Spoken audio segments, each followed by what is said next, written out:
Hi all, it is March 29th and this week we're going to be doing puppet plays. I know that's stressing you out a little bit from the emails I've been receiving from you.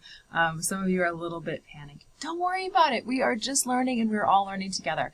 One of the great questions I had was, can I have help? Can I have somebody do the other puppet with me? Absolutely. Yes, absolutely. And so even if you guys know each other on campus, help each other out. Absolutely. So, if somebody's going to help you, then you should help somebody else with theirs. Totally fine. Yeah, absolutely. Never in the history of teaching are you ever going to be on your own on a lot of these things. So don't feel bad about getting help, getting extra friends. If you want your sisters in there, if you want your brother in there, if you want your mom, whatever works. So I'm up for anything. So your presentation is going to be in the discussions, and usually discussions I grade for 10 points. This one's going to be 50, so it's a little bit more involved. So what you need to do is you need to upload a video of you using puppets to tell a story. Does not have to be long, does not have to be involved. Last week's video I showed you lots of different places you could find puppets. You could make puppets. They could be whatever you want them to be out of. Paper plates, paper bags, socks, construction paper, shadow puppets, however you want to do it. So that's going to be next week. And I know next week is Easter, so if you don't want to do this over Easter break, I would get it done, sooner than later. And I know you don't have school Monday, April 5th, so this is going to be extended till April 6th.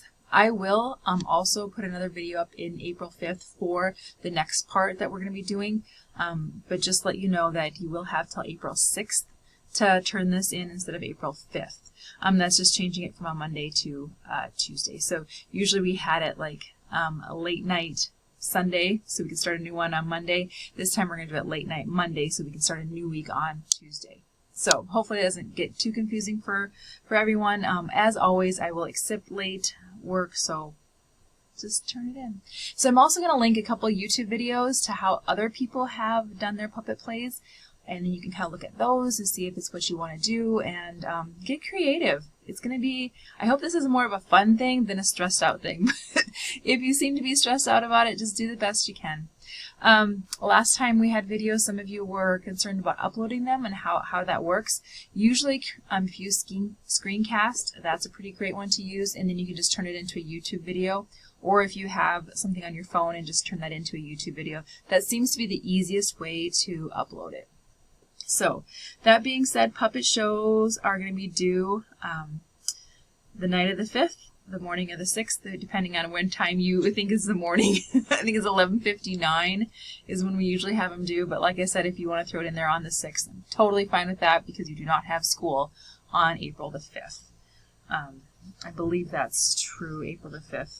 Yeah, that's Easter Monday.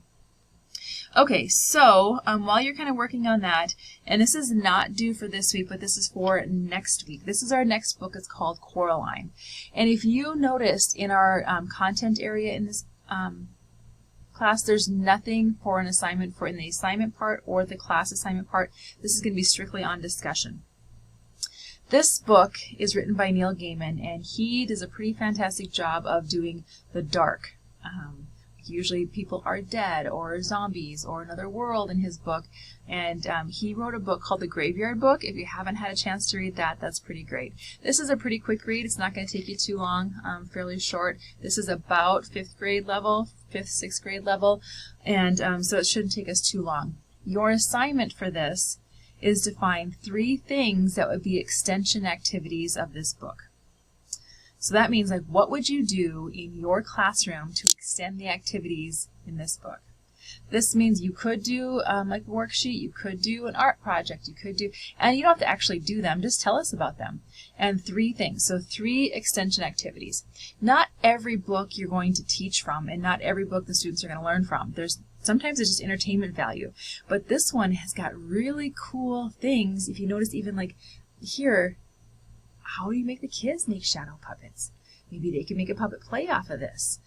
What kind of artwork would you do for the characters in here that are possibly from another world? Maybe they're dead. You just don't know. And so maybe artwork is a good one to do this. Maybe it's a music thing. Maybe you can find Halloween or like different kind of poems or music that would go along with this. Maybe you'd have the students do like a visionary or like a imaginary type thing when you are reading, for them to draw what they feel the characters would look like or be acting like. So extension activities are activities that you are going to do because the book is fun and because you want the students to have fun doing it and you want them to love the book. Not every book has to have like a character analysis or a compare and contrast. Even those are important things, absolutely. But this book might not be that good fit. This is the one maybe that they're going to curl up and want to read again, or like are glued to the, either the audio book or you talking and they're just like waiting for that next chapter to happen, like what's going to go on. So extension activities like this should be more fun and more on the art side of it. Now, if you're not an artsy person, totally fine, totally fine. Maybe you could find some extension activities that would do like maybe a history dig into this area, or maybe you could find like some history on witches or zombies, and maybe you could do some kind of like trivia questions or something like that, something that's going to spur their interest more than just a worksheet or a comprehension. So that's the following week. So you don't have to do this now, but just something to think about. That would be next. So like I said, our next thing is the puppet presentation. I will link some YouTube videos below here so you can see what other students have done and other people have done on the world of the internet and see if this is something that you want to handle. But your puppets are 50 points, so please do your best to get that video up. And if it's a little bit late, it's not the end of the world, but if we can get it around before or around the 5th, the morning of the 6th, somewhere in there, that would be the perfect time. The faster you get it up, the less time you have to worry about it, right? And like I said, help each other out. This is not like one of those things that you have to do completely on your own. I know most of you live on campus, so find each other and say, hey, I got this one, you have that one, let's work together. And to find scripts for plays, puppet plays, generally if you Google Reader's Theater, that has some good like little plays that you could do. There's quite a few coming up for Easter, and just a friendly reminder on that, Easter is a religious holiday, so not everything in Easter is celebrated through the religious lens in the public schools. So I know a lot of you have expressed your Christian faith in some emails that you've written to me. That's fantastic. 100% support that. But that's not for public school. And so when we talk about Easter in the public school system, we want to think more of like spring. So animals, this is also calving season and lambing season, and this is when a lot of the robins are returning, and you have all the flowers blooming, the tulips are coming up. And so if you use that lens instead of the actual Easter, that might be something that we need to think about. I know here at MCC in Miles City, we can't use Easter, we have to call it Spring Day. So we're having a spring day the end of the week, which is actually Good Friday. So however you celebrate this, it's completely great, but we have to make sure we keep the religious aspect out of the public schools, just for the matter of that not everyone is going to feel or look at things the way you may. So we're going to be really cognizant of that. So just a friendly reminder, but when I was looking through quite a few plays, I saw quite a few spring plays, and a lot of them did have to do with Easter. And Easter Bunny, I think that's totally more appropriate than the Christian idea of Easter. So just to throw that out there as a friendly reminder. Okay, so I have gotten through most of your poetries already, and they're funny. They are absolutely funny. Like wiener dogs, super cute. I love that. And so hopefully that wasn't like a stressful week for you. I know poetry for me was kind of a love-hate relationship, because growing up I hated it. Like hated it because it was so boring. But once I got teaching it, I found the fun in it and the humor in it. Then I started to love it. So I think it's how you approach it and like what material you're using. And if you've been teaching long enough, you know what the good stuff is and what the not so good stuff is, and you have to kind of disseminate like what you like and what you don't like. Because the students are going to know if you're faking this stuff or if you really believe that it's quality and funny. So All right, so that being said, I'm looking forward to seeing your puppet plays. If you have any questions at all about that, please just let me know, and I'll try and do my best to help you out. Like I said, most often if you can get it up into a YouTube video, that would be the easiest.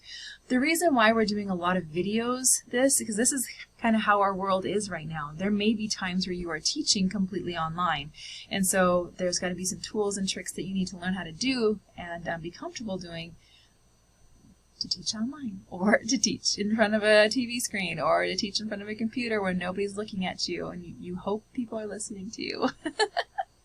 Okay, so puppets, and then the next week after that, we're going to be discussing Coraline. So please make sure you kind of keep that in your reading list. Like I said, there's no assignment for the puppets. All it is a video, and you're going to put it in discussions. There is no assignment for Coraline. It's just a discussion post, and it's going to be 3 things on how you can extend the activities of this book. Okay? Please let me know if you have any questions. Let me know if you have any comments, concerns. Those of you who have been emailing me, I love it. Thank you, because I feel like that's my only window to talk to you, so I appreciate that. And the videos have been fantastic as well, so keep those coming. I know this time of the year is getting long, and it gets hard, and it gets to be overwhelming, because a lot of us are thinking about counting down the days till we're done, and I understand that. I really, truly do. There's nothing harder than being overwhelmed and exhausted in school, because then this time of the year is the worst for motivation and, sticking with things. I understand that. So if we're feeling like that as adults, could you imagine what an 8-year-old's probably feeling right now? They're like, the weather's nice, they want playing on the soccer team, they want to get out of here. So we're going to have to make sure that we as instructors and teachers, if we are having these feelings of overwhelmingness and being tired and just kind of like with the class, you can imagine that they are too. So teach with grace and understanding, a little empathy, and try and make it as fun as you can. Okay, that's my spiel for the week. It was good seeing you guys, and let me know if I can help with anything. Thanks.